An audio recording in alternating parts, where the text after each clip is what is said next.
semua, selamat datang di Seharum Kue. Masuk yuk. Aku mau kenalin sedikit nih beberapa jenis kue dari Seharum Kue. Di sini ada talam ubi ungu, ada talam pandan, ada juga Bugis Fandi yang menjadi favorit dari banyak orang, dan masih banyak lagi. Kalau penasaran, datang aja langsung ke Seharum Kue. Oh iya teman-teman, kebetulan aku lagi di kitchen Seharum Kue nih. Yuk kita lihat proses pembuatan talam ubi ungu sama talam pandan.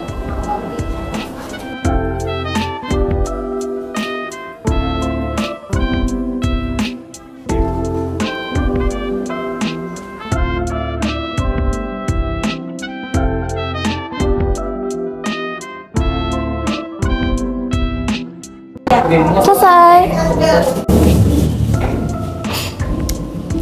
Oh iya, aku baru inget nih, hari ini aku mau ketemu sama Mbak Ovi. Assalamualaikum warahmatullahi wabarakatuh.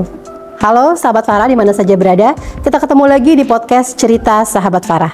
Di sini kita akan mendengarkan cerita-cerita menarik dari perempuan-perempuan inspiratif yang akan berbagi pengalaman tentang kehidupan mereka sehari-hari.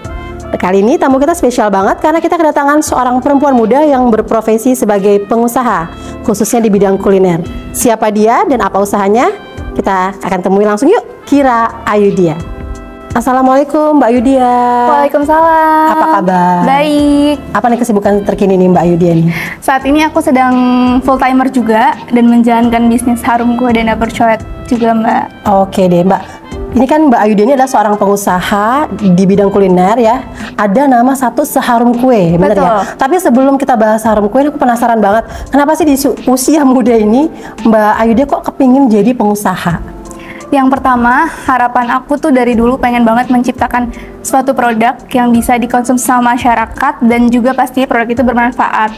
Dan selain itu juga mungkin aku pengen menciptakan lapangan kerja bagi banyak orang juga. Aduh, itu emang cerita mulia banget ya. Iya, nah, tapi dibilang. Penasarannya tuh kenapa kok akhirnya memilih bisnis kuliner? Memilih bisnis kuliner ini sebenarnya karena semua orang dan pastinya orang Indonesia tuh butuh makan ya. Dan aku rasa F&B ini salah satu bisnis yang nggak ada matinya juga, sustainable.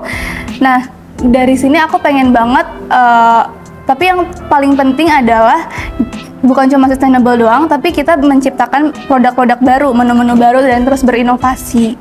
Oke, nah tadi ternyata bisnis yang dipilih kuliner dan Seharum Kue. Boleh diceritain nggak itu Seharum Kue itu bisnis kuliner apa nih?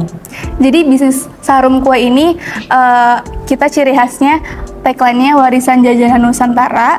Jadi kita menghadirkan berbagai macam snacks dan cemilan khas Nusantara dari berbagai daerah di Indonesia. Oke, Seharum Kue ini boleh diceritain nggak nih mulai tahun berapa berdirinya? Dan kemudian ada kisah tersendiri nggak di balik Seharum Kue ini? Jadi awalnya ini Seharum Kue berawal dari pandemi.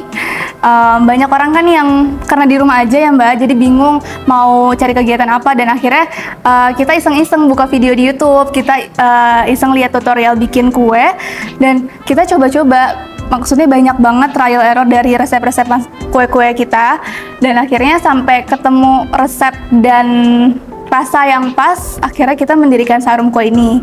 Nah, waktu itu kita akhirnya jalan dulu di online order. Kita bikin account di Instagram segala macam. Akhirnya kita buka pre-order di tahun 2020, pas banget lagi pandemi.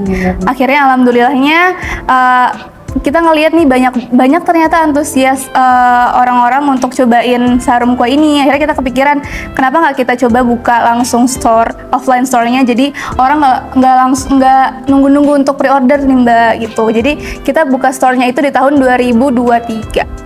Oke, ini Seharum Kue adanya di mana nih Mbak Ayudia? Berlokasi di Cikarang. Di Cikarang ya? Iya.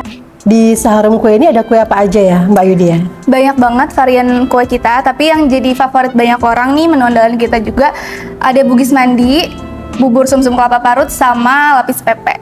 Ada 3 tuh favoritnya. Ada 3 favoritnya. Tapi selain itu banyak banget gitu ya? Iya, banyak banget. Oke, nah apa sih yang menjadi keunggulan dari Seharum Kue ini? Menurutku perusahaan food and beverage itu kita harus mementingkan kualitas dan rasa ya, itu paling penting. Dan Seharum Kue ini kita punya resep dan racikan yang kita pegang sendiri. Jadi itu yang jadi ciri khas utama kita untuk bisa bersaing dengan kompetitor. Dan selain itu juga kita seiring berkembangnya zaman, kita juga mengikuti packaging dan branding seperti apa nih yang banyak yang sedang ramai di kalangan masyarakat. Oke, jadi tadi nggak akan ada yang niru nih rasanya dari si seharum kue ya. Mbak Yudia, boleh nggak diceritain nih, ada nggak kisah tersendiri di balik seharum kue ini, atau ada inspirasi dari mana sih sampai bisa bikin seharum kue ini? Jadi di sini ada sosok almarhumah nenek aku. Beliau berpesan sebelum beliau meninggal, jadi perempuan itu harus berkarya. Jadi kita harus bisa menciptakan sesuatu yang bermanfaat bagi banyak orang. Akhirnya lahirlah seharum kue ini. Jadi seharum kue ini didedikasikan khusus untuk almarhumah nenek aku. Di sini juga di seharum kue aku berkolaborasi sama tante aku.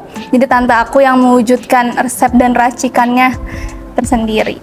Oke Mbak, jadi di sini aku mau memperkenalkan produk-produk dari seharum kue. Kita lihat yuk. Jadi di seharum kue ini kita punya lebih dari 10 macam varian kue. Aku kenalin satu-satu ya. Ini ada bugis mandi yang jadi andalan banyak orang juga.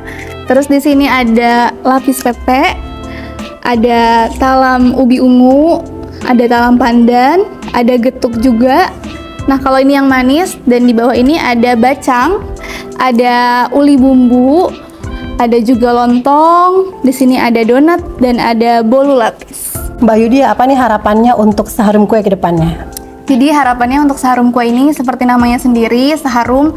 Harapannya seharum ini menjadi harum namanya, dikenal lebih banyak orang lagi. Insya Allah bisa buka cabang di mana-mana dan tentunya menjadi pilihan atau favorit kue Nusantara bagi banyak orang.